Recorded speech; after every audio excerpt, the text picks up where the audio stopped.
Now then, Shakib, he's too good. Want to win? Gotta be. বুড়ো হয়েছি but ট্রেনিংগুলি নেই।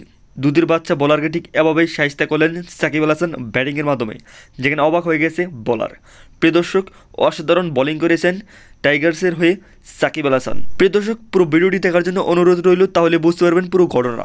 Bowling প্রান্তে সাকিব আল হাসান, যেখানে উইকেট পেয়ে যান সাকিব এবং অবাক হয়ে যান ক্যামেরাম্যান সাকিবের এরকম বোলিং দেখে। অবাক হয়ে যান, হাঁ করে তাকিয়ে থাকেন ব্যাটসম্যান। কীভাবে এরকম অসাধারণ বোলিং করলেন সাকিব, যেখানে দুধের বাচ্চাকে ব্যাটিংয়ের মাধ্যমে শায়েস্তা করলেন সাকিব আল হাসান। বিশাল বড় একটি ছক্কা মেরে ডাইরেক্ট একবার স্টেডিয়ামের মধ্যে গিয়ে পড়ে। আর এতে সাকিব মনে মনে বলতে থাকে, তুই তো এখন বাচ্চা, তোর সাথে আমি কী খেলবো।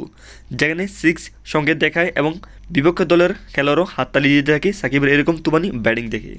যেখানে এই ম্যাচের মধ্যে দলের হয়ে সর্বোচ্চ রান করেন এই বিশ্বসেরা অলরাউন্ডার সাকিব আল হাসান। শুধু ব্যাটিংয়ে যে ভালো করেছেন তা নয়, বোলিংয়েও অসাধারণ বোলিং করেছেন এই সাকিব।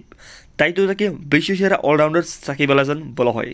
যেখানে অসাধারণ উইকেট নিয়ে সেলিব্রেশন করেন ঠান্ডা মাথায়। ক্যামেরাম্যান পর্যন্ত অবাক হয়ে গেছে ব্যাটসম্যান সাকিবের এই বুড়ো বয়সে এসে এরকম বোলিং দেখে। কিন্তু শেষ ম্যাচে একটা বোকামি করে সাকিব একবার বড় এক ধরনের হোয়াইট দিয়ে দেয়। যেখানে সাকিব আল হাসান অসাধারণ একটা ইনিংস খেলে 29 রান নিয়ে ফেলেন এক ম্যাচের মাধ্যমেই। প্রিয় দর্শক, সাকিবের এরকম ব্যাটিং এবং বোলিং আপনার কাছে কীরকম লেগেছে কমেন্ট করুন কমেন্ট বক্সে। আপনারা যদি এই চ্যানেলটিতে নতুন হয়ে থাকেন, প্লিজ এই চ্যানেলটি সাবস্ক্রাইব করে আমার পাশে থাকবেন। সবাই ভালো থাকবেন, সুস্থ থাকবেন। দেখা হবে নেক্সট কোনো ভিডিওতে।